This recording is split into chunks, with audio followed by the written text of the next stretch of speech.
Hello, everyone. Welcome back to another Pokemon Card live stream. It's me, TCC. Hey, that's me. And we're here to open up some Pokemon cards. It's Monday night, Tuesday morning, technically. And we started a few minutes late, as we fashionably do. And today's just another normal day. And I've got a bazillion Pokemon cards for you guys to look at. Tonight's title is Two Pokemon Cards Diverged in a Wood. And I collected the one less printed by. What do you guys think of that? Brasman's here. He says, "Clop, clop. Ree, I had My Little Pony." Oh, I'm so sorry, but the My Little Pony cards have not arrived yet, okay? So there's no My Little Pony. I can tell you guys are all extremely excited for that, especially all the bronies. Goblin says, "I'm a couple days away." James says, "OMG. How's it going, James? How's it going, Asian Tim? What about Hoops?" Hoops is not here either. I basically didn't really get too much mail today. But hopefully I will get more mail tomorrow. Sometimes that happens. Sometimes a lot of the mail comes in on a Tuesday rather than a Monday. You would think it would be Monday, but you have to understand, the post office, a lot of the workers actually get off for the weekend, and that's because they're a federal agency. And federal agencies typically have sort of like a union where they give people weekends off and benefits and stuff like that. So you would think that Mondays would include all the pokies you've been waiting for, but it's usually Tuesday when all the cards come in, and Monday will just be a few packages. No Hoops and no Ponitas, says James. Oh, that's right. I'm sorry. And we started a little bit late. So maybe it'll be a little bit of a slower stream. It might be a little bit of a slower stream. I think everyone's running out of Pokemonies. Hey, look at this. Look at this. Oh my gosh, they're little Pikachu frames. Those are from those McDonald packs. Oh, there's still a Kakuna in one.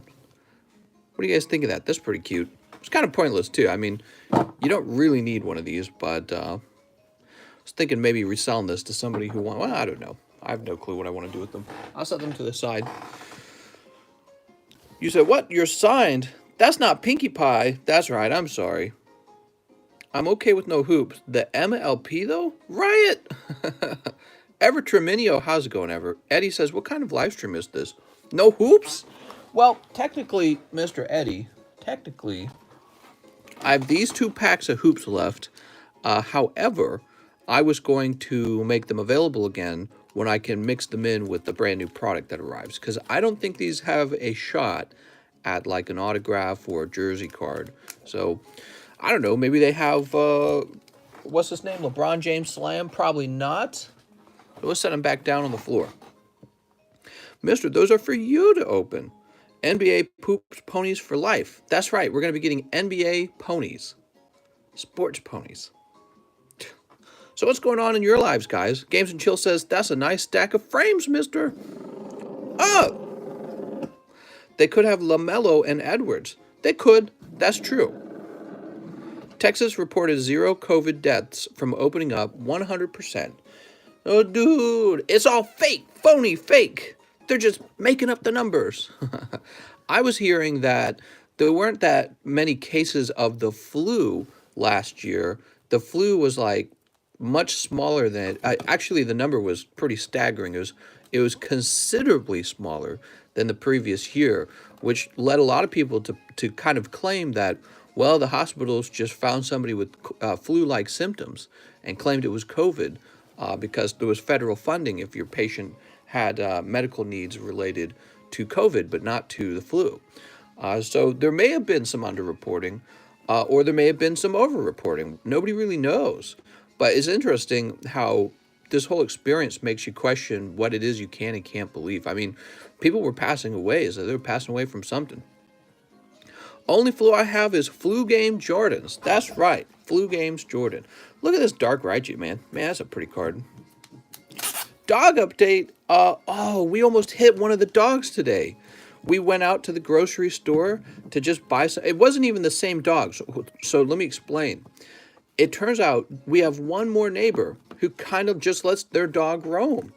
We have a neighbor to our right, and they own a dog, and it's a pretty nice dog. However, we were driving back from the grocery store, and the dog like ran right up to our car. It's like dark out. There's no street lights where we live. It's just dark out. and it's raining terribly out here. It's going to rain for like 7 days where I live. So there's a ton of rain and it's dark out, and the dog just kind of pops out of the woods in front of our car. Now, that's not when we almost hit it. I was able to see the dog and I was able to react fairly well. I was like, what is this dog doing out in the road? So it's a different neighbor's dog, and they just let that dog to hang out. They let that dog roam about to hang out with the other dogs, but it's completely unsupervised by the owner. And we'd seen the dog before because we'd seen the dog outside with the owner, but this time the owner wasn't around. Uh, and what happened was, I honk my horn and the dog moves out of the way. So we're on this steep hill too, by the way. It's a steep hill to get down to the houses. We keep going down, and the dog runs up my side of the car. I didn't even see it. I saw like a brief moment where the tail passes by, and he gets in front of the car again. I came this close to hitting the damn dog. And I thought to myself, oh my God, we've only been here 2 weeks. What if I had run over this guy's dog by accident? Our neighbors would essentially think we're evil running over their dogs, but I wasn't even trying. The dog literally trying to kill itself. It ran up the left side of the car so close to the vehicle you can't see it. And then it got in front of the vehicle, and I had to brake so hard, and it was wet out, and we were on a hill. There were no lights. And yeah, it shocked both me and my wife. It's like if a little kid ran out right in front of your car to get a ball. Except I think this dog was like chasing the car, because that's what dogs do. They chase cars. And we came this close to hitting the dog. It just felt terrible. Like, I was shocked because I've never been in a wreck. Obviously I've never ran over anything. I haven't even ran over an animal before. I've never ran over an animal. I brake for squirrels. And yeah, we came like this close. So it's kind of annoying too, because it makes me wonder every time I come down this hill, am I going to have to be concerned that a dog's going to pop out of the woods and jump in front of my car because he thinks we're playing a game together? And yeah, so run them over and bury them in the yard. Well, and this dog doesn't even roam as much, but we've seen this dog before. We've met the owner. He's a nice older man. However, this time he was nowhere to be found, so he was just like the other people to our left, just letting his dog roam. So we got roaming dogs in our subdivision. Mow them down, says Mr. Pro Cod. I don't want to kill an animal. I just don't want them to be roaming. But yeah, so now we've got it. That means we have two neighbors who really do just put their dogs out and say, all right, do whatever you want now. And the dogs actually chase the car as you drive them. Call the ATF. They'll take care of the dogs. I see, mister. Took my advice and tried to put it down. No, I really am not. Pork Shoulder says, I would definitely say something to them. Literally exactly what you said to us, I would say to him. Mister, if you run over a dog, you hear a pop. Oh my God. I think it would be emotionally traumatizing to my wife. And for me, I would just be worried that someone's going to think I did it on purpose. It was a pretty bad moment. But we didn't hit him. And then the dog was like barking at us a bunch, and the neighbor called him over. I guess the neighbor must have heard him barking. Mister, you'll be the bad guy if you accidentally hit the dog. Well, exactly. Exactly. I don't want to be the neighborhood bad guy because their dog thought it could chase our car and chased it to the front. What kind of dog does that? I thought dogs just chase the bumper. But actually, it makes a little bit of sense because occasionally you hear about dogs that get run over by cars. That must be what they're doing. They must run in front of the car for some reason. I would see if Missouri has a leash law, then contact the Humane Society. They absolutely do. So the place I live, I looked up the exact rules for the county I'm in, and the rules state very clearly, you may not allow dogs to roam. All dogs must be on a leash unless the owner is out on the property with the dog. You can't just leave your dog outside and then go inside yourself. Call Greta Thunderbird. How dare you? How dare you and your dreams of what does she say? Your hopes or dreams of endless economic growth. All right, well, that was story time. Let me go grab the PayPals. In better news, my wife and I had was it tamales? Are they called tamales? I can't remember. No, that's not what they're called. My wife loves Mexican food. I hate Mexican food. I like Asian food. But she wins because she gets to pick out whatever she wants to eat, and I'll eat it with her because I'm the less picky eater. And she bought us, what are they called? She bought one of those. It's like a ground meat covered in sort of like a corn wrapping, and it's got a corn husk around it too. And we ate a whole bunch of those, and I'll admit, it was pretty good. Cancel TCC for hating Mexican food. Well, I don't hate it. It's just that if I had the choice between, let's say, ramen noodles and Mexican food, I'm going to pick the ramen noodles. People have preferences. Wellick says, I've seen many dogs trying to bite tires from cars, trucks, semis, and tractors. Jesus. Empanada margarita. Do you like Thai food? I love Thai food. I love all Asian food. I could eat it pretty much every day. Corn husk is tamales. Okay, so it must have been tamales then. And it was like a pork tamale. And these weren't like, we've had different types of tamales before. We found like this really, it looked like it's sort of a, what would I say? Maybe like a craft brand, like a brand made by a smaller company. And they were really good. They were actually, they tasted like they came out of a restaurant. They didn't taste like some of the grocery food store you'll run into when it comes to pre-made food. So they were pretty good. We'll probably end up getting them again. Tamales are straight fire.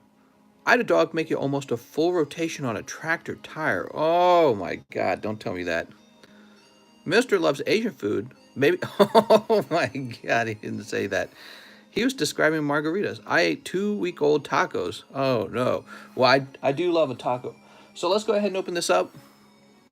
A stinky fishy taco. Let's open this up and see if anyone wants to open Pokies tonight. I have a feeling after such an exciting weekend that it could be pretty slow today. Sometimes I'm wrong about that, but often I'm not. Okay, so we have Mr. Jared Sigmund. He wants 4 evolutions. Wow, that's a really large order. 4 evolutions, 2 custom boosters, and live shipping. How's it going, Jared? Mr. Jared. 1, 2, 3, 4. Hey, mister, how are you tonight? How's it going, Hazuis? Did I say that right? Hazius? We had some Mexican food for my birthday dinner yesterday. Yeah, it's not terrible. You guys misunderstood. Maybe I was a little too strong with what I said there. It's more like this. If my wife chooses where to eat, she'll pick Mexican food. If I choose where to eat, we'll eat Asian. But will I eat anything? You better believe it. I will eat anything that's cooked well. So that's actually what I meant. I don't hate Mexican food. I just, it's rarely my preference. Maybe Taco Bell, but actually I've told you guys recently that I'm not a Taco Bell fan anymore. I feel like Taco Bell is just kind of cheaply made, poorly flavored food that later gives you diarrhea. Isn't it funny that everyone kind of agrees Taco Bell gives them diarrhea, but then they go back and they eat more of it? There's something morbidly bad about that. There's something very poor about that. I don't know how to describe it. Maintenance. No, Taco Bell's not Mexican, mister. Well, I mean, it's not. You're absolutely right. Everyone's going to be like, that's not authentic. You're right. I'm just saying that Taco Bell is a popular fast food franchise, and I used to be a big fan of Taco Bell when I was younger. And I'm older now, and I'm going, wow, you overpay for very low quality food, and it gives you a stomachache later. What do we got? We got Voltorb. Oh, and Mega Blastoise. All right, Mr. Jared Sigmund. Picking up that full art Mega Blastoise. Congratulations on that. That's a really fancy looking card. One of those reasons to pick up XY evolutions. Okay, just 4 packs too. Mr. eats nacho cheese. I used to, but not anymore. Nacho cheese is super unhealthy. What country is Taco Bell supposed to be in? I thought it was Mexico. Mister, if 2 Pokies kiss in the middle of the woods when no one is around, can you still hear them smooch them? When a Pokie falls in the woods, Magikarp. Well, you're going to, let's see. Depending on how large your bag is, I'm going to try and sneak you all this bulk. If the bulk brings your bag over $1, I can't give all of it to you, but I'll try to get most of it. Jared Sigmund. Let's find your bag. Oh, it's right here. You have a massive bag. Okay, let me think about this. How do we ship a really large bag? Mister, I messed up. I listed a bundle of 27 V cards and it sold for $4.50. V card. You listed what, like in auction? Oh, you meant to list it for $45, didn't you? And it sold instead for $4.50. Is that because you listed it for $4.50? I mean, I'll buy that. How many of them? He said a bundle. Oh no. He had 2 live customs. That's right. Let's get those customs open. Did you know that Caesar salad dressing was invented in Tijuana? Oh, very cool. The card lady stocks the cards when the store closed now so I can get them before customer even come in now, says Estuardo. Get 'em, Estuardo. Pack number 1. Landorus, pack number 2. Marshadow. Okay, so we did not get a hot card there. Mister, did you see the Evo booster box? It's down to 700-ish. Well, that's not down. That's basically what it's been going for a while. That's not down at all. You can find them for like $1,000. There's plenty of people that will sell them for 1,000. But of course, if you're looking at the very cheapest ones, sometimes you'll run into them as low as 700.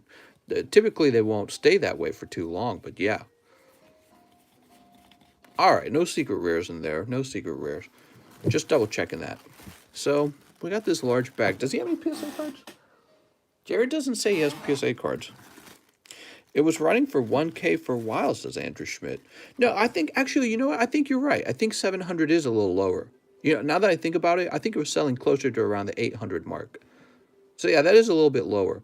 I think there's a pattern we're seeing from a number of Pokemon cards. I think that Pokemon cards really peak somewhere around Christmas time. And I think Pokemon cards have taken a little dip. Speaking of a little dip, I think a lot of cryptos have done that just recently. Maybe the market's adjusting. But yeah, maybe Pokemon cards hit a peak up here. And maybe they're falling a little bit down here. But I don't expect them to come all the way back down. I really don't. I think that we're approaching summertime, and people, people can't just open Pokemon cards forever, indefinitely, and have that be the only thing that they spend money on in life. So people have gone real deep with Pokemon cards in the winter, and it's the summertime now, and people want to do some other things in life.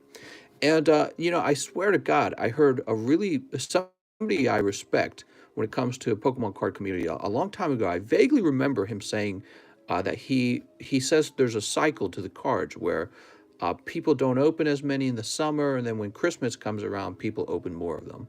Probably because it gets colder outside. There's less to do outdoors. New EV set in 25th will bring prices back up, up, up. So, Mr. Jared Sigmund, let's get your bag shipped. Pokemon cards to the moon. I agree, sports I feel is much more interesting. Mister, well, maybe you're a sports fan. I can tell you, I probably will never collect a sports card over the course of my entire life because I was never a sports fan. But if you're a sports fan and you got into Pokemon cards for a little while, you're probably realizing, wait a second, I can also collect sport cards. All right, Mr. Jared, I'm saying that your apartment number is 223. I'm assuming that's an apartment number, all right? I don't know if it is, but it probably is. Actually, I'll just call it number 223. How about that? Let's try number 223. And we're going to have to increase the weight. We're going to claim this as 15 ounces. It's a shame that the gorgeous SBO and promo from Eevee Heroes is selling for an outrageous price. That's not an outrage. That's what you would hope for. Tomorrow they will reopen kind of everything after being locked down since November. Time to end lockdowns. Yeah, there's two things. If you think about it, there's two things going on. Not only are people starting to do some other activities, starting to go out a little more, there's another thing going on where, during the Christmas period and further on, people were receiving tons of stimulus money, multiple checks, unemployment, and some of that's ending, and some people have already spent all their stimulus. $1,400 doesn't sound like much, but it is actually, because you spend it and somebody else gets it, and then they spend it and that goes to another person. That's why the price of housing's gone up, because of all the printed money, and it gets concentrated down into the hands of a few people eventually, and those people run off and buy property. All right, I'll be back. Mr. Jared. Yes, Mr. Jared. Time to ship your Pokebag box. I need a box. Do I have a nice large box?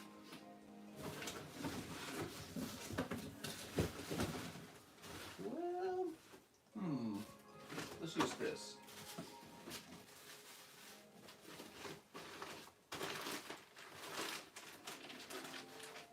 Give me a minute. I'm going to construct a box just for you.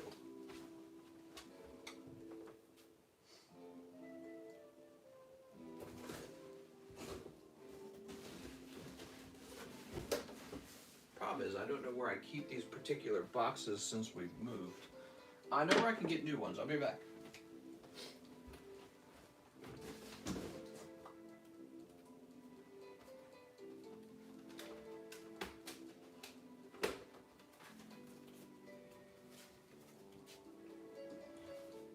Oh my gosh, I just turned on a light I didn't even know we had. All right. I've got the box. I gotta tape it up.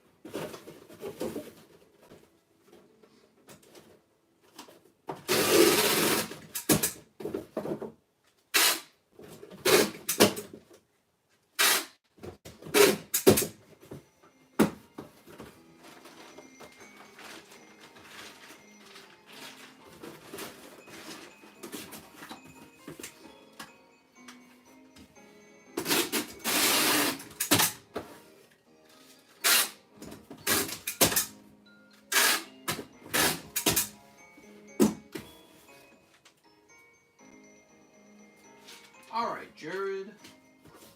We got all your lovely cards, and they are live show. Woohoo! Now, by the way, I want to show you guys a card that I just collected. So it could be the case that other people are slowing down on their card collections. It is certainly not the case that I am. I'm still going on. I'll be collecting all year. Here we are. So here's a new card that came in the mail for me. This one was pretty pricey, actually. This was not a cheap card. It wasn't like crazy expensive either. I've got a card more expensive than this one on the way. Ooh, that's Japanese base set Pristine 10 Mewtwo. Very nice. So this comes out of. Do I have it with me still? Glop, glop, glop, nay for us, misto. Oh my god, clop, clop, clop. So this comes out of those Japanese base set packs. And, you know, those Japanese base set packs aren't a guaranteed holo. They're about a 50-50 chance for a holo.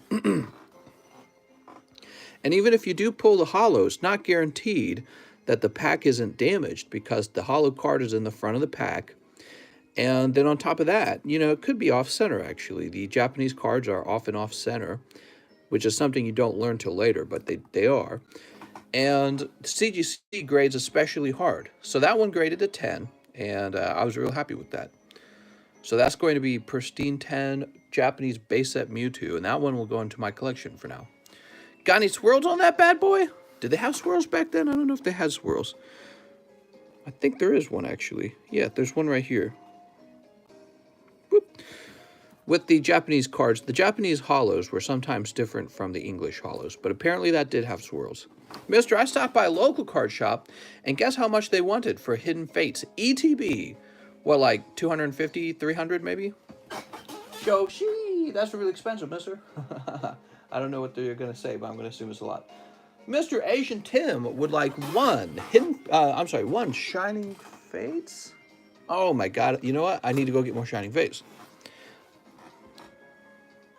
Bottom left, oof. In New Zealand, there's no COVID cases and all the Pokies are in stock. I'm on my way. I'm heading out to New Zealand. All right, let me grab some.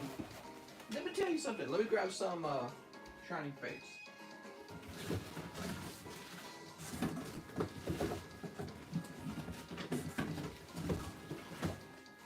We are running low on Shining Fates. Alright. Wow, man. This room is so small. Mister, can I have a Charizard today? Charizard coming right up. I got all the Charizards. Alright.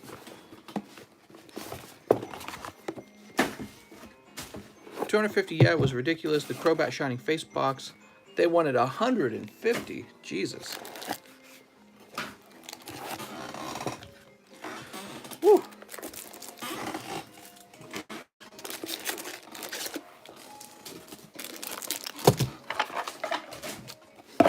What's up, Juan Muro? How's it going?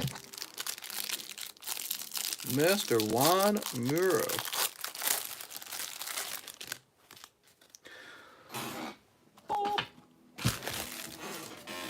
All right, Mr. Tim Frazier.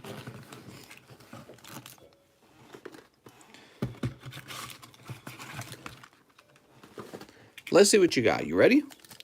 Oliver says, I'm from New Zealand. DBZ Peter says, what's up, mister? Dreadnought's up. Ooh. All right, take a look at that. Nice pull, Mr. Asian Tim. I think I heard Crobat was a good meta card for the TCG. Really? Good, sir. How's your day? I'm about to go to bed, though. Just came in to say hi. Got to wake up at 5 a.m. You got to wake up at 5? What, are you going to work? Mister, didn't you hear? You get paid more to be unemployed. I'm just kidding. That's not true for everyone. That's just true for people who are struggling to find work. And maybe a few people who are not looking for work because minimum wage is not as good as unemployment. Studios, are you talking about the Japanese Crobat? V-Box says, yes, sir. Time to work. Time to save the economy. What's going on, mister? How's it going, J1 More Rep Sneakers? Mr. Tim. Tim. One pack, one shiny hollow. Trenton. Why we got two Trentons? Here we are, Tim Frazier. Are they still doing stimulus payments? I believe so. I actually wonder, when will the unemployment benefits end?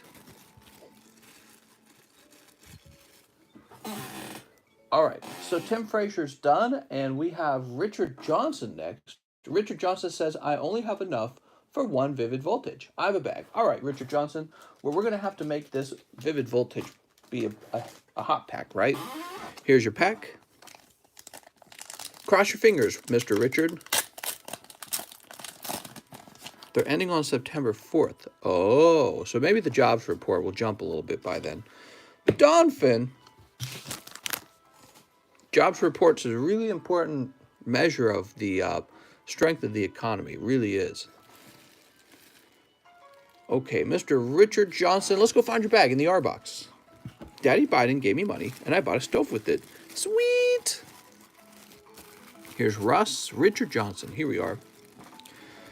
I was doing some research on boats, and I might not buy a boat for a while. Apparently with boats, the prices are all up because of all of this stimulus money, and the lack of raw materials means that they can't make a lot of new boats. So I was reading that the price of boats is heavily inflated, and I don't know what to do. Like, I could just wait a long time to get a boat, I guess. Yeah, I'm not sure. Maybe we'll just use this one Sea-Doo, or really I should call it a Yamaha Wave Runner, and we'll attach like a big flotation device to the back of it. And if we want to go hang out in the water somewhere, we'll just drag this big flotation with us. The big floaty.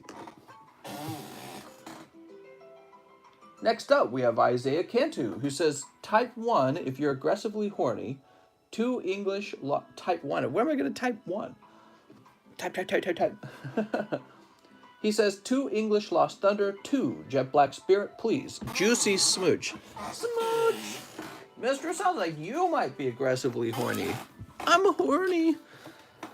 All right, we got 2 Jet Black Spirit and 2 Lost Thunders for Mr. Isaiah Cantu. 1. All the world's wars will end when governments start mandating girlfriends. Government mandated girlfriend, and all of the fighting and crime ends. You know what would be crazy is if that was true. Here it goes. We've got Greedent. I don't think the girls will like that one though. Just convert your car into an amphibious vehicle. That's cold. A paddle boat. That's right. We're getting a paddle boat. Here's Smeargle. Once my debts are caught up, me and my girlfriend are buying a side-by-side. What? Here's Smeargle. And red light district, well, even in the red light district, if you ain't got money, you're not going there because those girls don't work for free.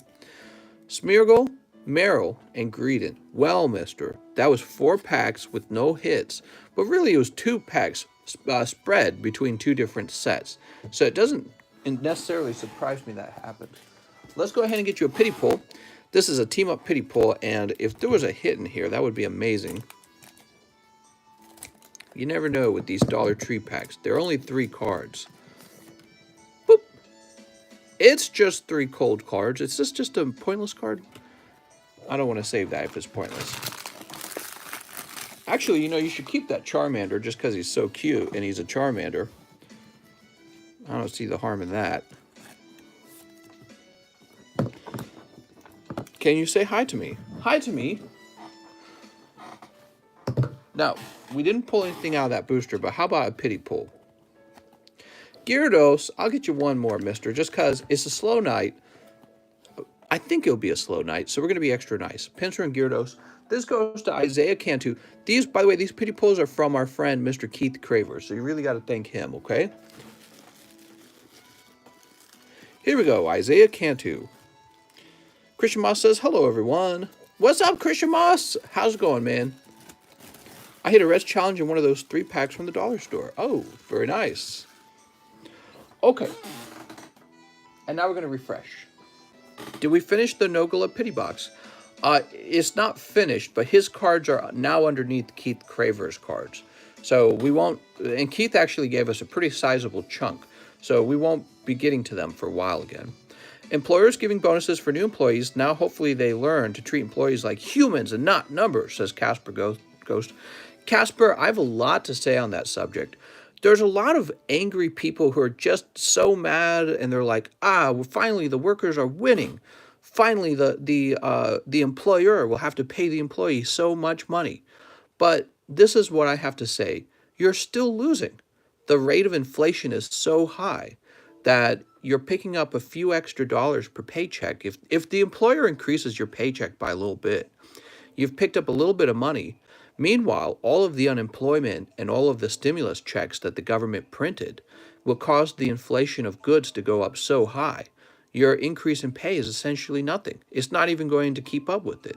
So yes, there's people who are sitting at home who are actively not looking to be productive in the economy. They're not looking to produce a service. They're not looking to produce a good. And this means that they take goods out of the economy. They take goods off of the market using printed money, but they don't put anything back on. So the price of goods rise. And you might not see that in a dramatic way, like the food might go up a little bit. I hear it's up like 4%. Gas might go up a little bit, clothing. But you know what really goes up in price quite a lot? Homes do. So you're saying, I got them. Those capitalist pigs, now they're going to have to pay the workers a reasonable price. Are they though? Because those prices for your wages have gone up, but not like super dramatically. You know, a one-time payment for you to start working for the company because the government's literally just handing money out. It's actually, there's always consequences for whatever happens in the economy is my point. And if all this printed money is coming out, the price of goods have to rise as a consequence of all the extra money in circulation. You know what I mean? So you've probably heard this before, this statistic, but it's something like 60% of all United States dollars that have ever existed were printed in the last year, in 1 year. And so all this new money is available, and now houses that used to cost about $400,000 are going for $600,000, you know, or maybe $200,000 homes are like $300,000 homes now. So you haven't really beat the system or anything. You've just got a lot of people who won't go back to work because it turns out if the government's paying you to stay home, you'll choose to do that with your time because it's the logical choice. And even if you're being paid less by unemployment, you'll still choose to stay at home because you'll accept lower pay to not have to spend any of your hours working. So you got a lot of people being unproductive, buying goods off the market, causing prices to climb, and you have inflation of some of the most important assets that you could own in your lifetime. Homes and stocks and equities and commodities, whatever. Those are all higher too.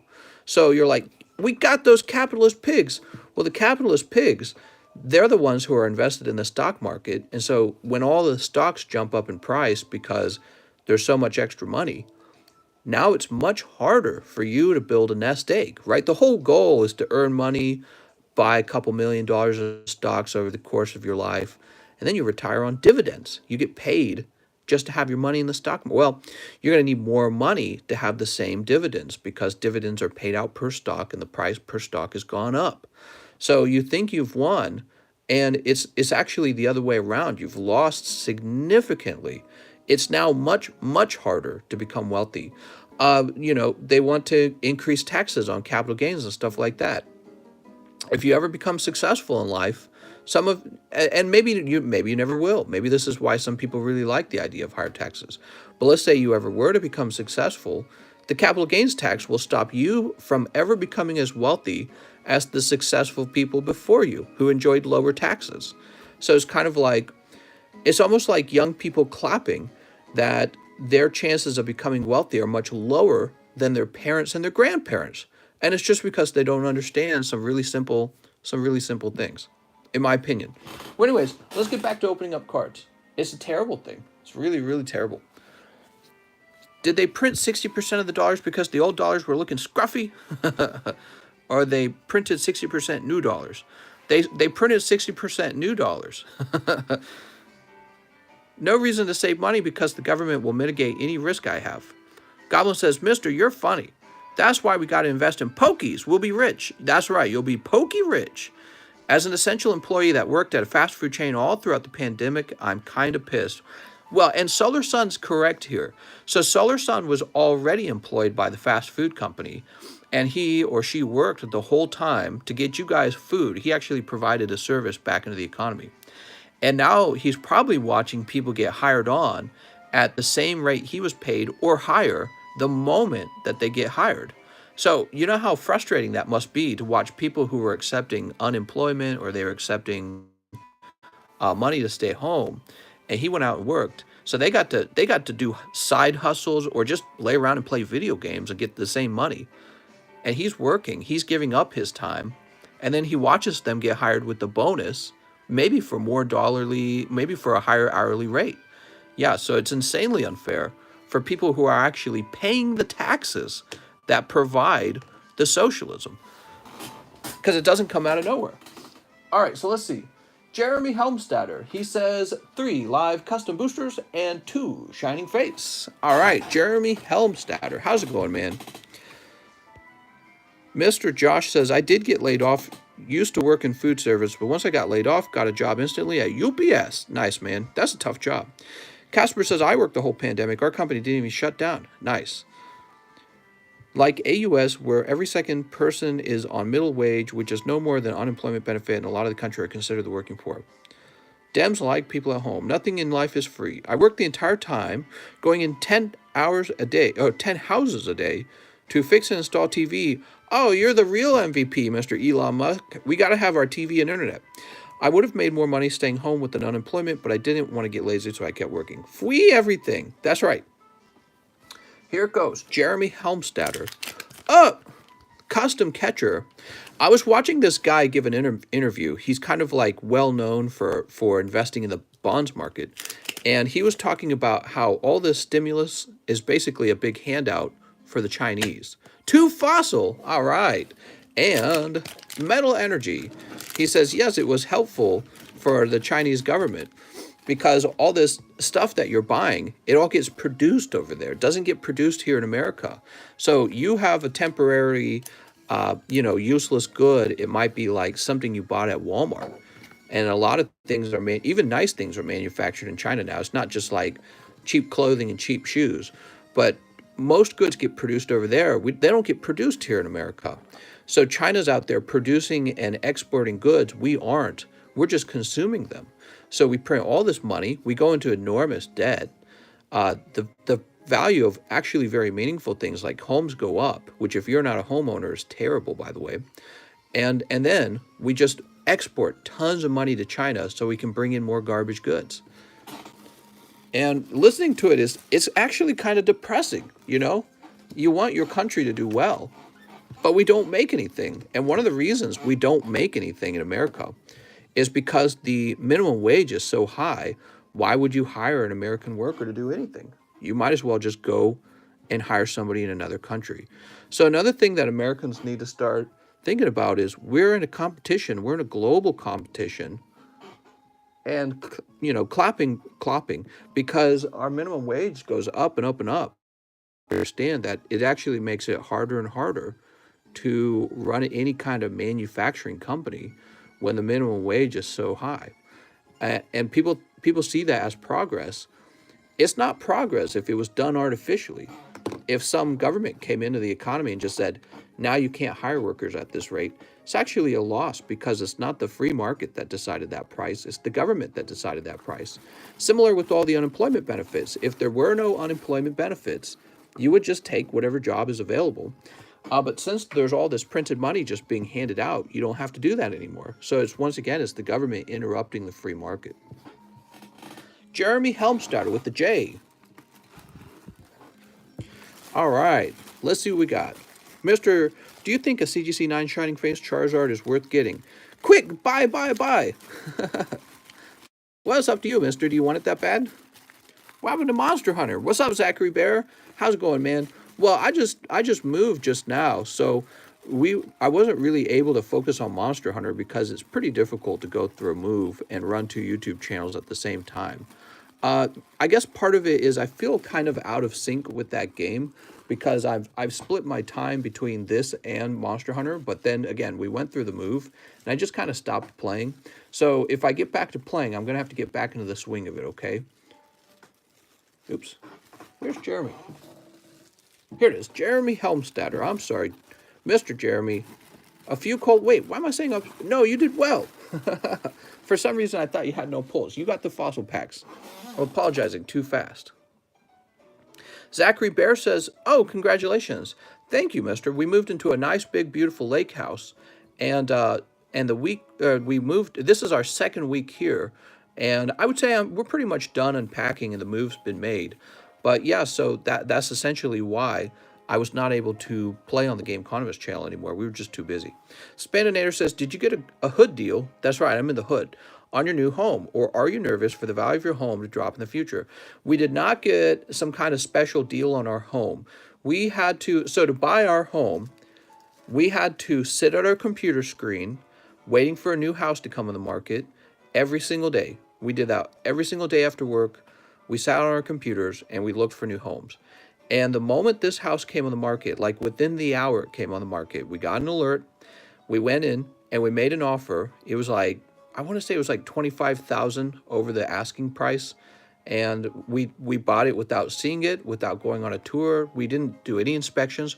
We actually had to waive the right to an inspection. And there were like, by the time we had made our offer, there were like 6 other offers on this house, and they chose our offer because ours was the highest offer. So there were like 6 other offers basically by the time they decided the next day.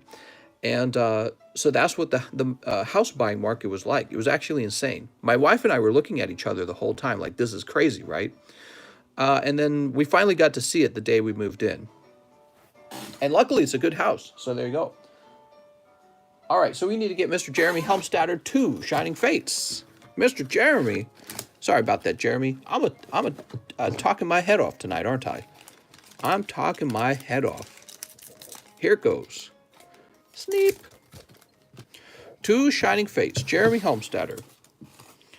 Jake says, that is insane. We got Horsey and Ditto VMAX. Now, the good news is a house just like ours just sold today. My wife and I have been watching the market still. No inspection means they knew you'd hate the neighbor's dogs. No, the neighbor's dogs are never going to be a calculation of the price of a home, in my opinion. Talking to Mister is better than Swift, Mister. You think so? So anyways, what was I saying? Oh, right. My wife and I have been casually watching the housing market around us because we're curious if we overpaid. A house just like the one we've bought, basically the same square footage, the same lifestyle, it just went for $45,000 over the price we asked for ours. So it actually sold significantly higher than for what we paid. And that's a very good sign because it means that it could be the case that there's a very limited supply of these nice lake homes, and everyone really is going out here and buying them up. Okay, Mr. Jeremy, let me grab your bag again. So I think she and I did all right. Jeremy. Next up, we got Christian Moss. What's up, Christian Moss? Welcome back, man. He wants 6 Dragon Ball Z Super Evolution. Also, live shopping with my box. I have a CGC Mew. I won from the custom pack. Thank you very much. All right, sounds good. 6 of them, huh? 1, 2, 3, 4, 5, 6. Christian Moss, Christian Moss. Can you start a wealth management company and take care of my monies? That's right. I'm going to start a hedge fund company where I invest your money into Pokemon cards. So are you nervous of the future value or not, like in 10 years? Are we worried about the future value? We're not. You know why? Because basically our perspective of the people of the United States and the United States government and the Federal Reserve is that rather than letting the economy go through a recession like it should, they will continue to print money like crazy. We think they will print money like it's going out of style, mister. And so we think there's a chance for a 4th stimulus check. Actually, there's Democratic senators and congressmen and congresswomen who think that there should be, right now, more checks, basically like UBI. And we expect the country to lean that direction because there's a lot of people who would love to get UBI rather than be in a situation where they're going to have to work minimum wage and earn their way up. You know what I mean?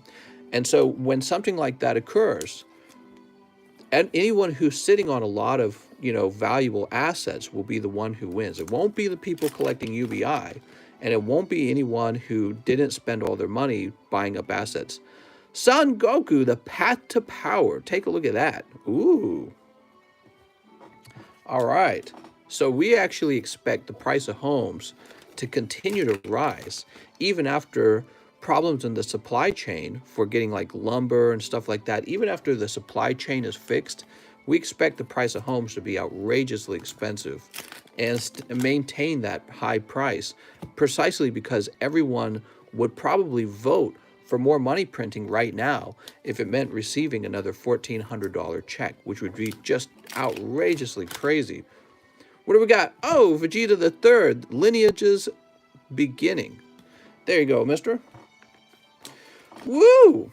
Yeah, we expect the prices to go up, up, up. Same with Pokemon cards. I have the same feeling for Pokemon cards.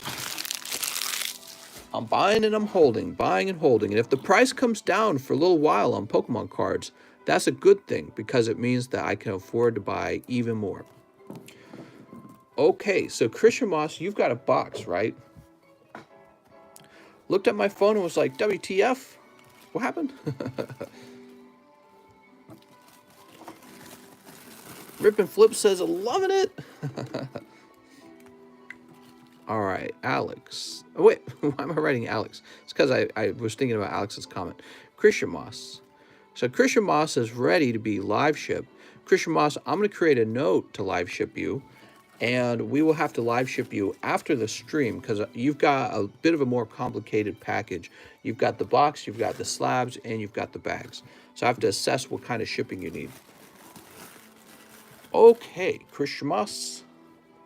Actually, I feel like I can just slide this into the other bag.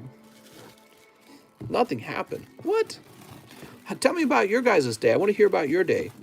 How's your life been? Who's doing well? I want to hear some good news. Anyone have any good news? What's going on in your lives, guys?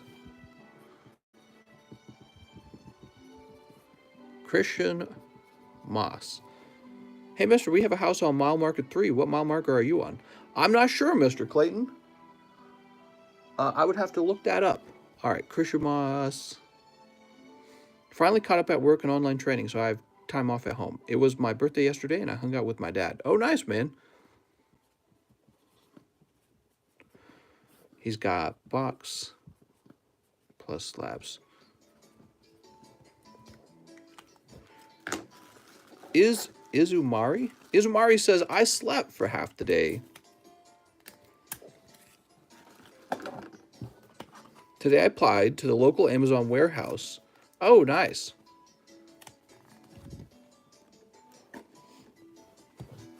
My unemployment recertification was approved. Scott says, so I've only just woke up. I bought a Topps Chrome collection for $550 and sold it for $4,000. There you go, making some pokey gains.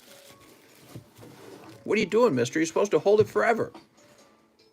You got your Ultra Ball, all right.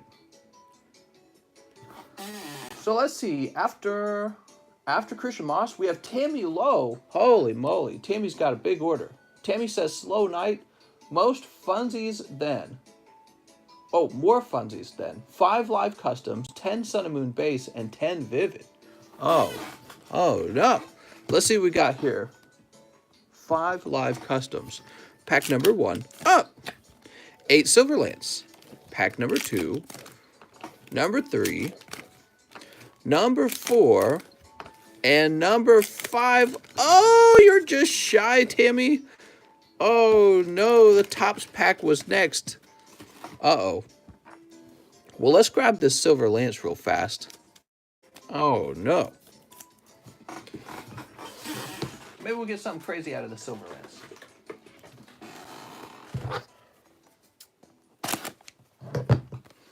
6 packs would have been the perfect number. You would have picked up the Silver Lance and the Series 2.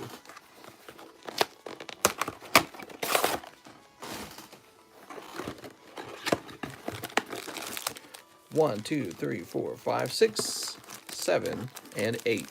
Good luck on your pulls, Tammy.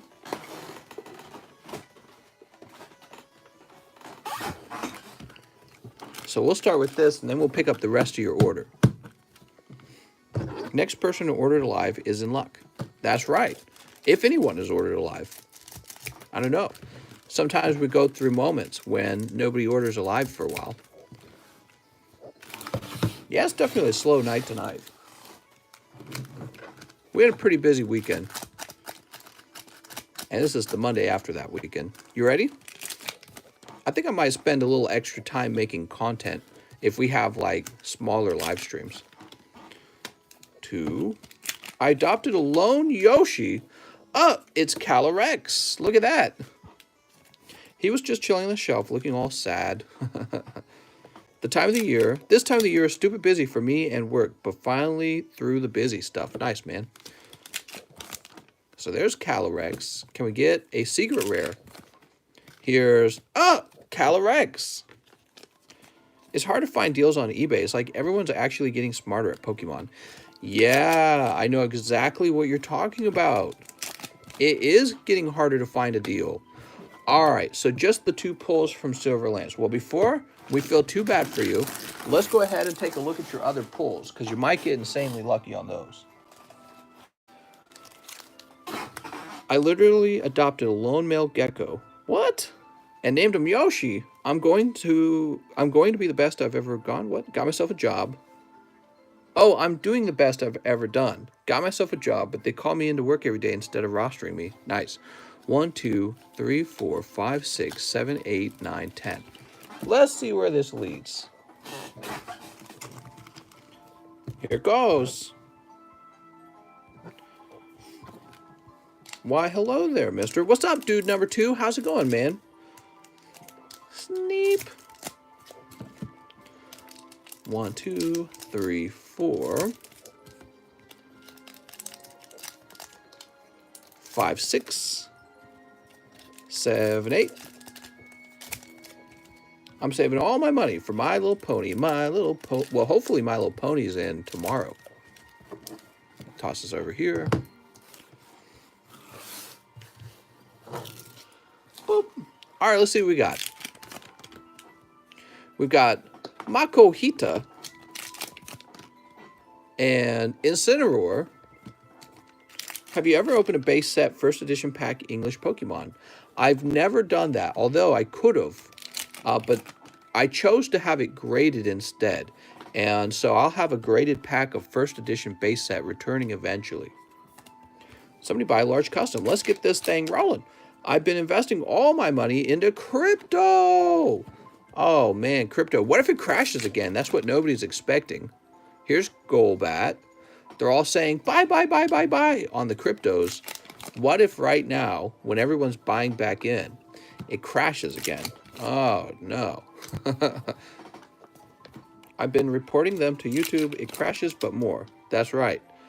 Here's Shiinotic and Lunala. Ah, man, just one Lunala so far. So far, these pulls are a little bit on the cold side.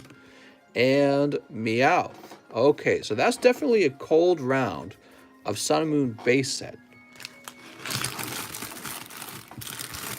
The last round we're going to go through is a round of Vivid Voltage. She said 10 of each, right? 1, 2, 3, 4, 5, 6, 7, 8, 9, 10. Okay, cool.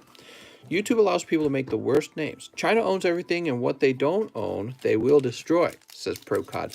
I mean, I don't think it's that crazy or extreme, but it's unfortunate that we don't produce and export more goods in the United States. And the reason for that is because our minimum wage laws are so high. This is the thing. People think that minimum wages are really a good thing, but you have countries like Singapore, and they don't have any minimum wage laws. Minimum wage laws are basically a way to tell the free market, you won't get to set the wages based off of supply and demand. We'll set the wages. And that's you know, those are price, what do they call that? Price regulations, stuff like that. Basically, it works like this. I spoke about this in Discord. Let's say you're selling a hamburger for $1 profit, and then you just decide, hey, I'm not being paid enough. I'm worth $2 of profit. Well, the hamburger's not selling for $2 a profit, so you're just coming up with your own price. So let's say you go back in the market, you got $2 income. You say, all right, I'd like to buy hamburgers now. The person who produces the hamburger says, well, you've got more money, but I don't have more hamburgers. So now we got to raise the price of the hamburgers. So it works just like that. If everyone working minimum wage jobs suddenly made, let's say, $100 an hour, well, they would have $100 an hour's worth of buying power for a day, because what would happen is they'd go and they'd buy a bunch of stuff, and then the demand for stuff would go way up because of all the extra money they suddenly have, and the prices would just adjust to that demand. And once again, you'll go back to not having that much money very quickly as the prices adjust.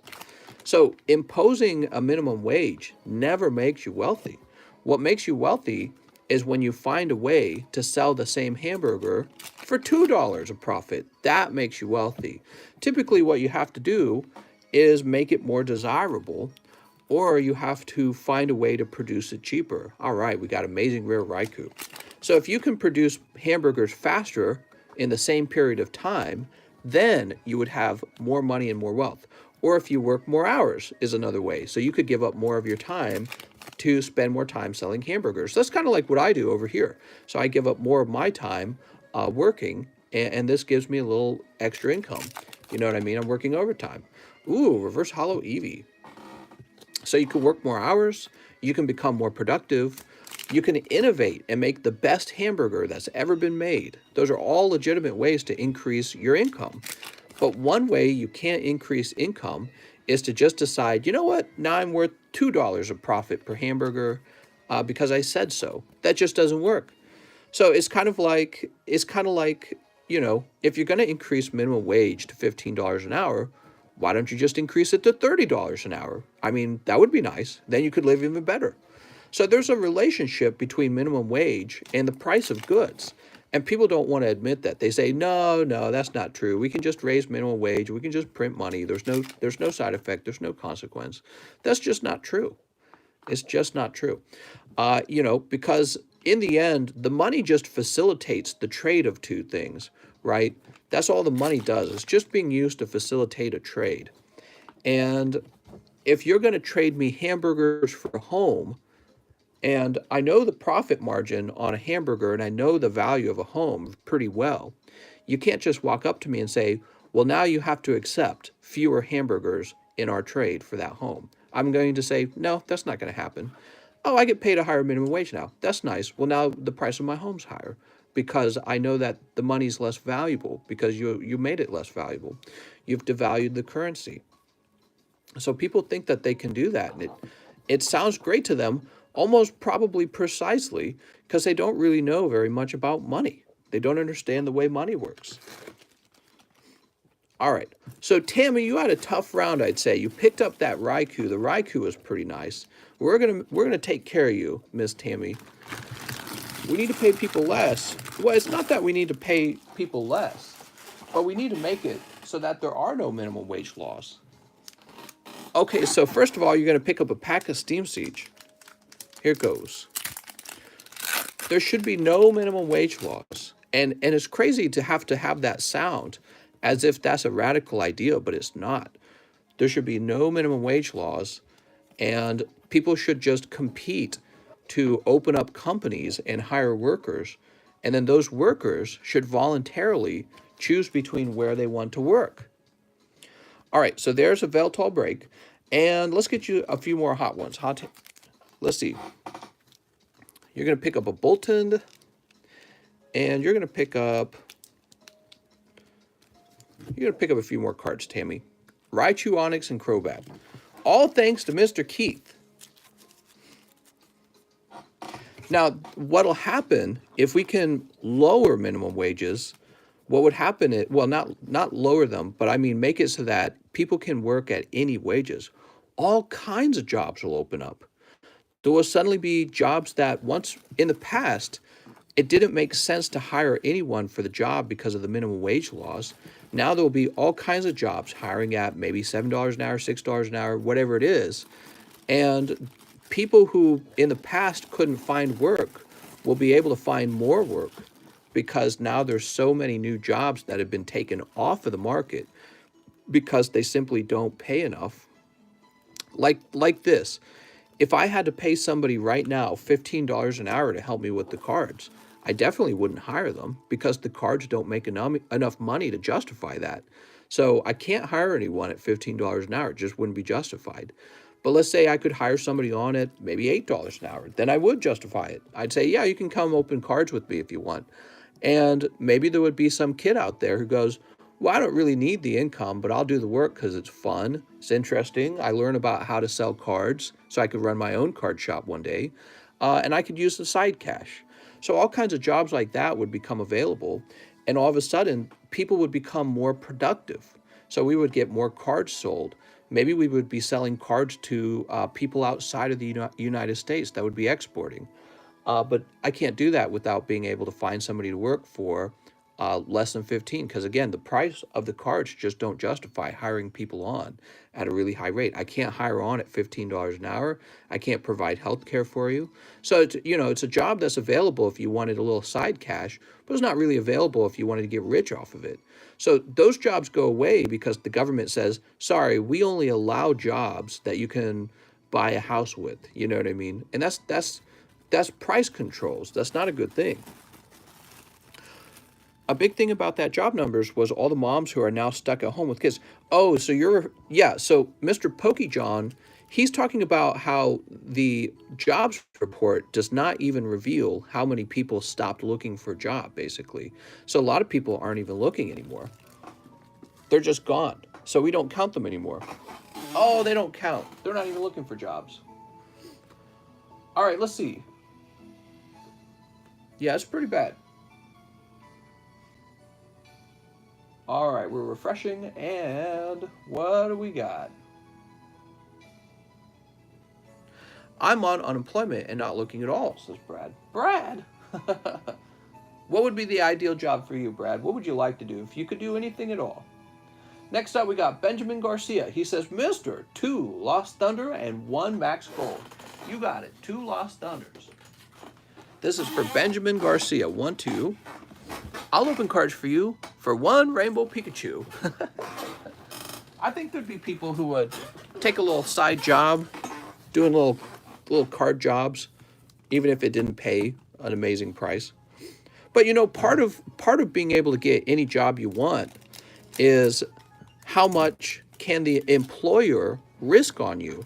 So one of the reasons I got a job on YouTube is because YouTube essentially takes no risk on me. They call me an unemployed employee. That's what their little tax thing says, by the way.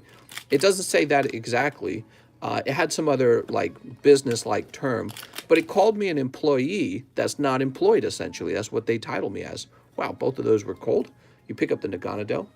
And I was able to get into YouTube. I was able to start working for YouTube without really having to be paid any kind of minimum wage. They paid me. There was a point where I was working for YouTube for basically $1 a day, but I would work like 10 hours a day. Do you understand? So I'd work 10 hours and I'd be paid $1. And everyone treats that like that's totally normal and fine.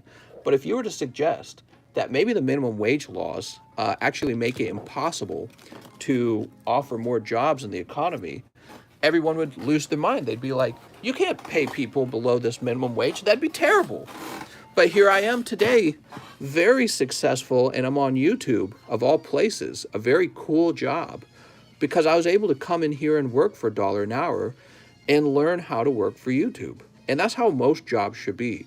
You want to come work oh, Mr. I got the shining fates Zard in another stream. It looks like it will be a 9, but sweet.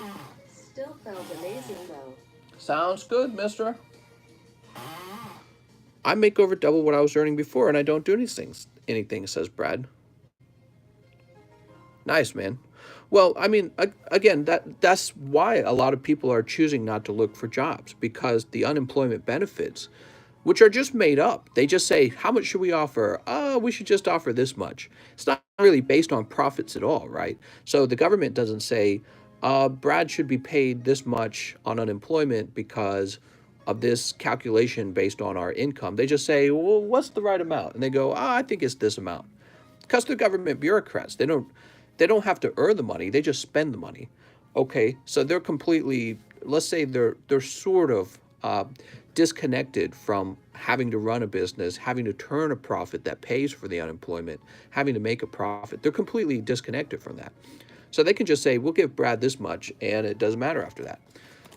Okay, we'll sleeve up your Naganadel. Let's get one more pull for you, mister. Mr. Benjamin Garcia. And when the unemployment ends, Mr. Brad will then he'll have a reason to look for a job. But right now, the government doesn't incentivize him to look for a job. It actually does the opposite. It incentivizes him to avoid looking for a job. Oh man, it's a cold one. Let's see, what do we have here? Onyx GX, that's your pity pull. Let's see, that was for Mr. Benjamin Garcia. Benjamin with the B. Let's find your bag, Mr. Benjamin. Oh, you got a thick bag. Holy. Yeah, the government's creating an incentive for people to literally not work. But their incentive is based off of this unemployment they're handing out. Where are they getting the money for that? Well, you and I are paying for it. So Eric Guzman says 6 Lost Thunder Japanese. All right. He says, I love the lake TikToks. Hey, maybe we should make more of those. 1, 2, 3, 4, 5, 6. All right, you ready? Cold pulls not allowed, mister, says GJM. That's right. No cold pulls allowed. That would be illegal. Sneep.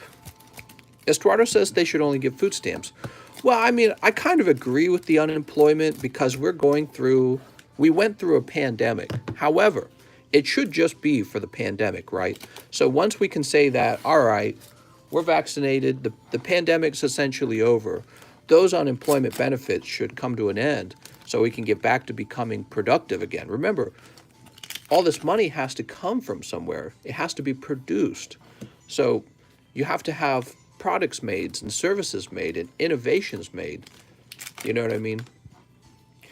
Buy food and health and training, but not cash. You sound like you got it all figured out, says Artie. Well, I mean, these are just subjects I'm opinionated on. You can have a different opinion, by the way. I love to have, sometimes it's hard to talk about these subjects, so I love to hear people's thoughts and opinions and compare them against mine and really think about what's going on.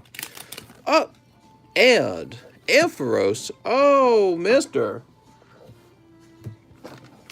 Up here in Alberta, Canada, the government is giving one $1,800 if they aren't working. Wants everyone to rely on them. Well, yeah, and that's a common thing that the conservatives will say. The conservatives will say that the socialist liberal government is trying to create a system where people are reliant on the government because this incentivizes people to vote for more socialist policies. And the Liberal Party is running off of a socialist platform. And maybe there's a little bit of truth to it, I don't know. But I don't think it's unfair to give people, sort of like a handout after they locked up all these companies, after they shut the economy down. That's fine, that makes sense. It just can't last forever. But I think that's what a lot of people really want, because they had the feeling of getting free money, and they said, well, I want more of that now. Why can't I just stay home and the government sends me checks? It's like, well, because you're a little disconnected from reality. Where do those checks come from? Those checks have to come from somewhere. And it's supposed to come from all the hard work we've done as workers. That's where it all comes from. Eric Guzman. But the government in the United States is already so in debt. It can't even borrow money from other countries anymore. Mr. Eric, let's get you a bonus pull real fast. Here's Malamar. I'll get you one more. And Onyx. Those are from Keith Craver. The United States government can't even borrow money anymore. So what it does is it borrows money against itself using the Federal Reserve. If the Federal Reserve buys an IOU from the government and then hands us a bunch of cash that it printed, that's what's going on. And so our U.S. debt's getting insane, and the value of the dollar around the world is going down. I personally have a sense of pride and like to provide for myself. Sure, well, it's not just about pride. Pride is about living a nice life. In order to live a nice life, you have to have a chance to build wealth and own real assets, assets that are around the world seen as truly valuable, you know what I mean? Like owning stocks in a company. Yeah, you can live off of fast food for a little while. You can go to Walmart and live a life at Walmart. But don't you want to be wealthy one day? Don't you want to have something to leave to your children? You know what I mean? All that stuff. And girlfriends, girlfriends are a little impartial to how much you earn. They go, do you earn anything? You say, no, I don't have any money. And then they go, oh, well, I don't trust you. I'm going to go find a different boyfriend. Dan Newman says, hey, Mr. Fresh Start and need a new bag. Let's go with 4 Japanese Lost Thunder. All right, 4 more Japanese Lost Thunder for our friend Dan Newman. 4. Woo! Brad says, I don't plan to have kids. Yeah, I mean, I think that's another thing that's going on. I think a lot of people in the United States are choosing not to have children. And what you're doing when you make that choice, you're ending the legacy of all your ancestors. You're basically from an ancient bloodline. That's what you are. Everyone alive right now, it's just logic. It's not like I'm trying to hype you up and be like, yeah, man, but it's just logic. Every person alive today is from some ancient bloodline that their ancestors made over thousands of years of struggle and hardship. And then you're deciding, I'll just jerk off. And I'm not hating on you, Brad, because a lot of people are choosing the same thing. So this isn't specifically towards you, but I'm saying a lot of people are sitting back and saying, I'll just jerk off and watch Netflix. And then that's the end of it. You know what I mean? It's almost like death by hedonism, I want to say. And I'm a little bit guilty too, because I don't have any kids yet. But that's okay. I'm waiting for 1 more year of hedonism to pass. But think about it.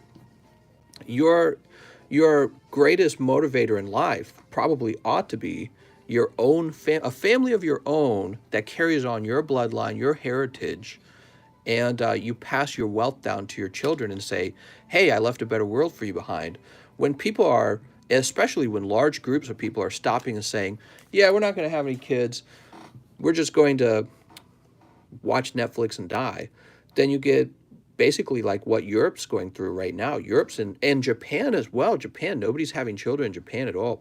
It's really, really bad, the population numbers. Now, my thoughts on the population numbers is it's not a terrible situation. I don't think humans have to constantly grow in population size. But if we were to decline at the rate we're currently declining, if we were to do that nonstop, that could actually eventually be a risk. You know what I mean? You have so few humans replacing the previous generations. After a few generations, that actually does become a problem. And so you have to kind of tackle the issue, like, why is it occurring, and sort of this religiousless point of view about life that, well, the point of life is just to have a beer, jerk off, and die. that sort of nihilism, or it could just be laziness. Nobody likes to say it, but sometimes it could just be maybe I'm feeling a little lazy. I don't want to have to raise kids or do anything difficult in life. Well, if that was to infect enough people, that could actually be a problem at some point. Maybe not in the first round, not in the first generation that makes that choice, but probably by the third generation that becomes a big problem. And you have all other kinds of stuff like your people go away, your society disappears, all kinds of stuff is an outcome of that sort of style of thinking. Mr. Dan, did he say I need a new bag? He says a new bag. All right, Dan, new bag. America can't save the world when China is polluting the planet. Mr. Dan, you're picking up a Grimmel Snarl VMAX as well? Here in New York, they sent out food stamp cards to parents for their kids to pay for their lunches at home since they aren't going to school. I mean, that makes a little bit of sense. Dan, again, I'm not actually against unemployment benefits that are handed out, as a effect of the pandemic. But there has to be a cutoff date for the unemployment benefits. Tammy says, well, I got unlucky today. Yeah, darn it. All right, after Dan, we have Benjamin Garcia. Benjamin says, Tress Sun and Moon base, please. So I believe he would like 3 Sun and Moon base. You got it, Mr. Benjamin Garcia. Not when you vote for Biden. Handouts forever, says James Gower. Well, and Republicans really don't like the idea of so much socialism. And typically that's because you're a working middle class taxpayer. And so every time you get your paycheck and you worked 40 hours, you're probably not the company owner. You're not insanely wealthy or anything. You're just a middle class worker making a normal income. You see the taxes taken out of your paycheck and you go, wow, I kind of wish that I didn't have to pay so much taxes. All right, there we go. Full Art Lima. Ooh. And there's nothing wrong with wanting to take home more of the money that you earned.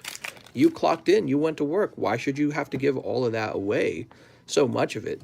And so when people suggest, hey, let's raise the minimum wages, let's print a ton of money, this upsets people who are already in the system. Kind of like the guy who said he worked through the pandemic in fast food, and now he's watching people get all these bonuses handed out, and they're starting at higher wages in fast food. He says, what about me? I worked all this time, and now my labor's been devalued by these changes in prices. He says, that actually affects me. And a lot of middle-class workers will feel that because that's what happens when you don't allow people to become wealthy. You tell them you're going to stay where you're at or even decline while we redirect this money to someone else. Well, first it goes to the bureaucrats. They pocket a little bit, especially because, they're going to have to start a new unit that redirects the money to everyone. So we're going to hire some government workers, and then after we've taken your money, we'll send it off to other people who maybe didn't do the work that you did. So that's why there's always sort of that class warfare that you've got. The middle class they're in the war as well. You know what I mean? It's not just the rich and the poor, it's the people in the middle too, and that's the largest group. So Benjamin Garcia, the largest group is the middle class. Here you go, Lima.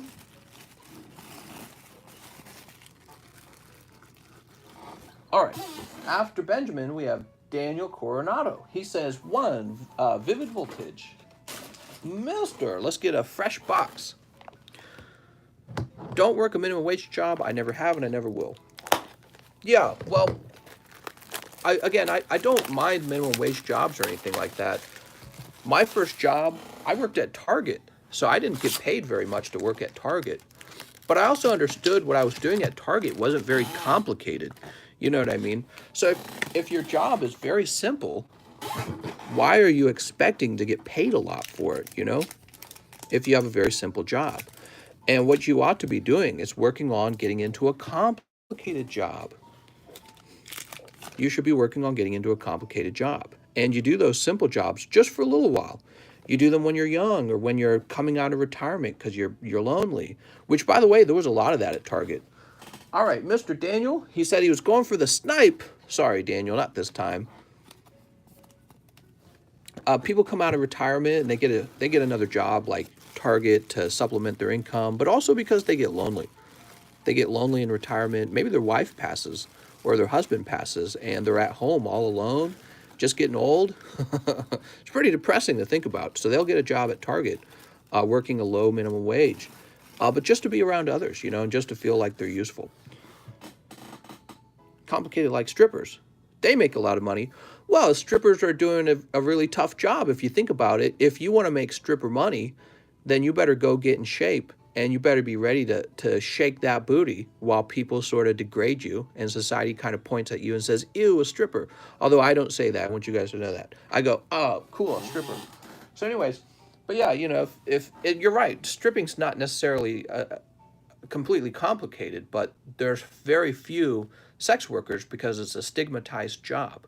And also, again, you do actually have to be somewhat attractive. Maybe not. Depends on what shift you get, right?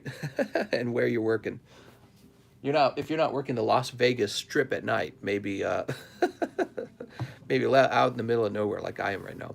Their job sex, everyone envies the money they make, but I bounced at a strip club. It's really tough on them. James O says, someone define what is middle class. Yeah, that's a great question, James. The middle class, huh? Well, I would say probably the middle class would be somebody earning between like 40,000 to maybe like 100,000, and then maybe upper middle class is above 100,000. There's probably some other definitions for it, but that's just my definition off the top of my head. So between 40 and 100,000, you get a regular house. It also depends on where you live. So if you're in California, it's much harder to be in the middle class in California because it's so crowded and there's so much money over there. But here in Missouri, if you're earning even just 40,000, there's a house for you somewhere, a nice house and a pretty standard quality of living. Here we go. Kirschbot says middle class is average U.S. salary, which is 40 to 50,000. Middle class is having a savings account ready for retirement. Yes, middle class today is between 20 and 60,000. 20,000? I mean, that's just not very much. 20,000 is closer to that minimum wage, but it is still a bit above it. Middle class here in the Bay Area is like 80 to 140,000. It ducks. Mr. Daniel, the trick is to be a high earner in a very cheap state, which is basically what my wife and I are doing. We're good earners, and then we're living in one of the cheapest states to live in. So we can take all of our extra money and invest it somehow. And this allows you to build, a retirement plan. Elon says, I wouldn't say there are selling their integrity. The majority of them take their jobs very seriously and won't ever cross a line. There are always a few that the majority look bad. I'd rather buy a farm on back taxes than build on the property. 52 a year is 1G a week. That's pretty good. Yeah, middle class. Middle class in Arizona is now like 50,000. Well, and to enter into the middle class, the cost is going up right now, right before your eyes. So again, we're talking about the price of a home. Well, you can import all kinds of goods from China and buy that with printed money, and that means you're exporting the printed money to China. So we're printing all these US dollars and then giving them away. But when it comes to homes, those can't be imported. You can't import homes from China. And that's why you're seeing the price of homes right now are exploding. Anyone who's paid attention to the news knows that the housing market's crazy hot right now. Houses are selling, well above the listing price the moment it gets listed. That's exactly what my wife and I did. And why is that occurring? It's because you can't just print that in China and ship it over. So it's a reflection of the actual inflation. And it was Warren Buffett who was saying he was seeing a lot of inflation too. So the cost of getting into the middle class is rising. When a house you used to be able to buy for $200,000 now will cost you $300,000, or maybe a $400,000 home is costing you $600,000. The cost of getting into that middle class lifestyle has essentially jumped in a very meaningful and significant way. It could take you years to get that extra part of your down payment, or for the rest of your life you'll have a higher mortgage payment. Remember, the mortgage, they're like 30-year mortgage deals, right? So loans, and you pay that for like 30 years. So now you have each month less money than you would have just a year ago. to live in the same size home. Think about that. And that's, you know who that's especially tough on? That's tough on young people like me and you. So if you're young and you're in college, what just happened with all the money printage kind of just fricked you in the butt. That's what just happened. And now if you're older and you already own, let's say you own 2 homes because you're so old, it's great. You're like, yeah, print more money. I'm pro printing because you're seeing the price of your home go up, and it doesn't affect you. All the money printing doesn't affect you. You own an asset rather than fiat currency, which is what the dollar is. All right, so after after Daniel Coronado, we have Mr. Jonathan Westfall. He says, "Howdy, Mister," in my Missouri accent. You know, I didn't think Missouri had an accent. I thought everyone in Missouri essentially sounded like me. Now that we're in Lake of the Ozark, we hear people talking with a southern accent. Not as rich as you might hear in some place like Georgia, but there is a little bit of a southern accent. I had no idea. I've been to places in Missouri. I didn't know it was like this over here. But anyways, yeah, I suppose it depends on where you go. He says, "May I get 4 Sun and Moon base, please?" I have a bag. All right, 4 Sun and Moon base. 1, 2, 3, 4. Mister. So the middle class, the cost to get into the middle class is rising as we speak. And primarily, that's going to be 2 things: buying a home and saving up for retirement. And those are two major measurements of how wealthy you are. In an economic recession, real estate decreases as well. Stop printing insane amounts. Well, in Chrisbot, they'll never do it because the financial cost of having all these smart economist types say, oh, the money printing is going to cause a crash. And then the crash, if they allowed the crash to occur, it would be so bad. It would make them look like they're fools, basically. And then they would very likely lose office. So the people in power right now are not going to say, all right, let's have the recession, let's reset, let the prices collapse on all this stuff that people are pulling huge loans out to buy because they're being foolish with their money, they're taking risks that they shouldn't take. All these people betting that we just keep printing money. Sorry, guys, you shouldn't have bet on that. That's what they would be doing, right? Don't bet on us printing money and bailing you out, because that's not our job as the government. Our job's not to protect you from your own poor financial decisions. 4 cold packs, we can't allow that. So anyways, the current government would never do that. What they're going to do is they're going to say, all right, let's bail them out. Oh, you had too much risk because we're always here to bail you out. Oh, sweet. You pick up Urshifu, mister. They're not going to do that because it would look very poorly on them. The American people would say, oh, under the Biden administration, under the Trump administration, we had a recession. So both sides, conservative and liberal, are doing their best to avoid a recession, even if a recession would be healthy. A recession is supposed to tell people there's consequences to your risky actions, to your bets that you made in the market. You can't just buy all this stuff on a loan, on a low interest loan from the bank, and if it goes poorly, we just bail you out. That tells people, it informs people that they can just spend as much as they want and then borrow more and spend all that and borrow more and spend all that. There's supposed to be a downside to that.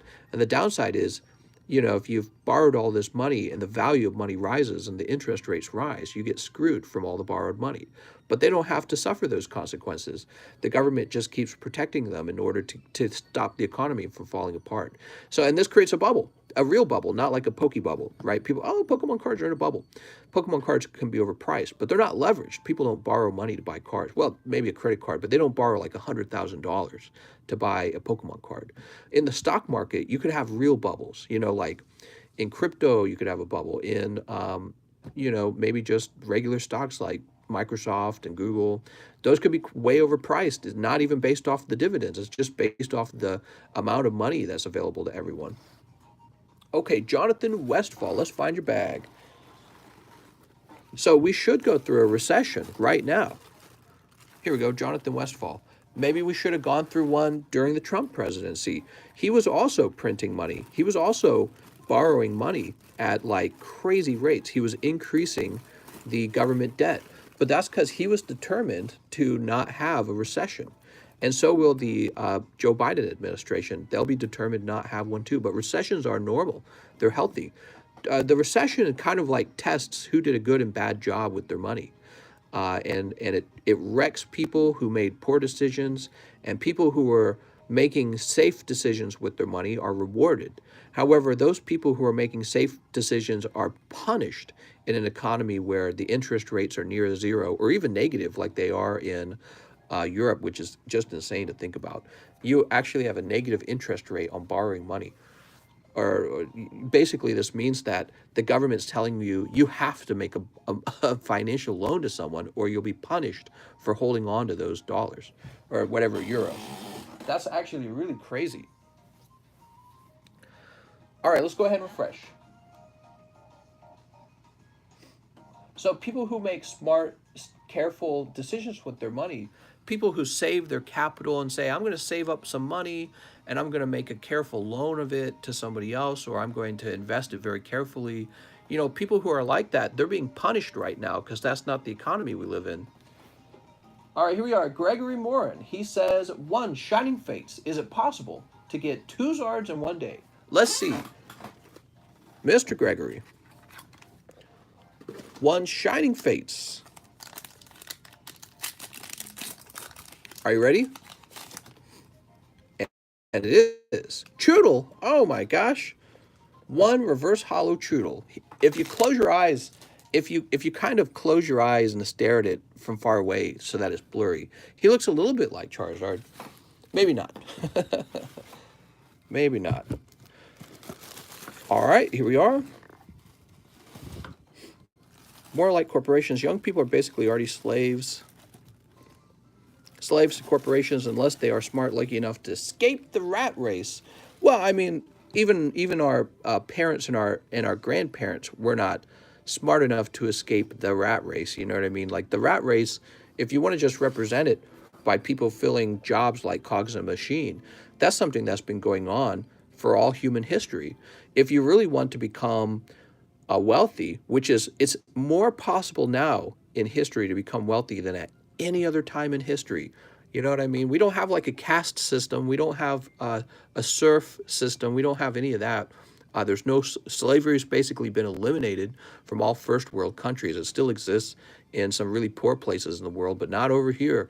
So this is a great chance to become wealthy and leave a legacy to you and your family.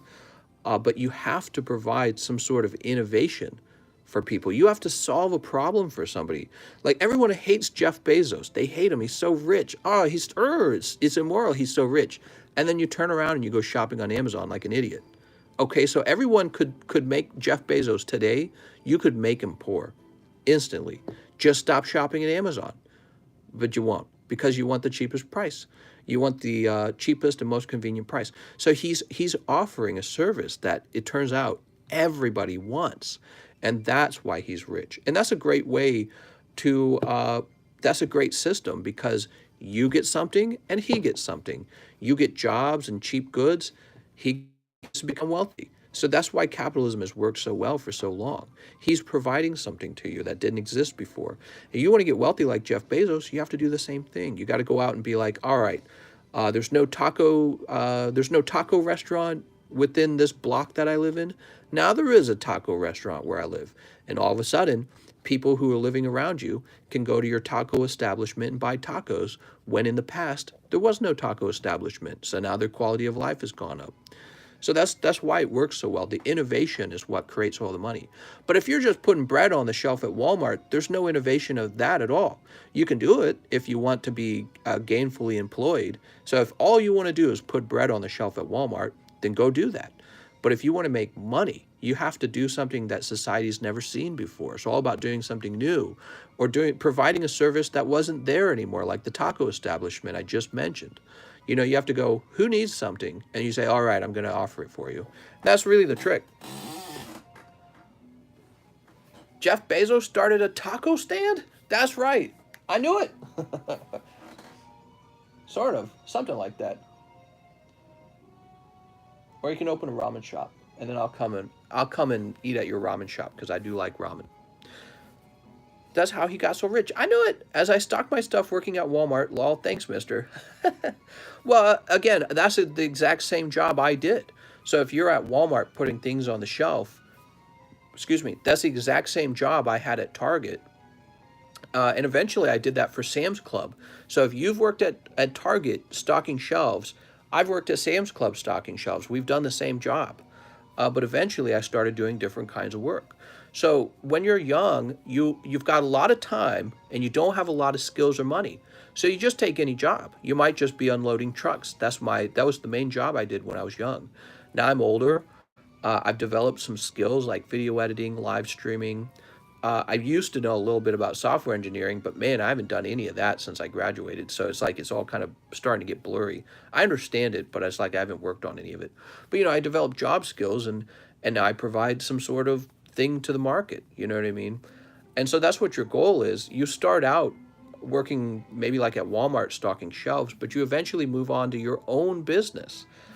So, like you watching this bread stocked on the shelf at Walmart, go start a bakery. Go sell bread to Walmart. Say, hey, Walmart, I'm the new kid on the block. I make bread and it tastes better than Pepperidge Farms. People are going to love my artisan sourdough bread or something like that, right?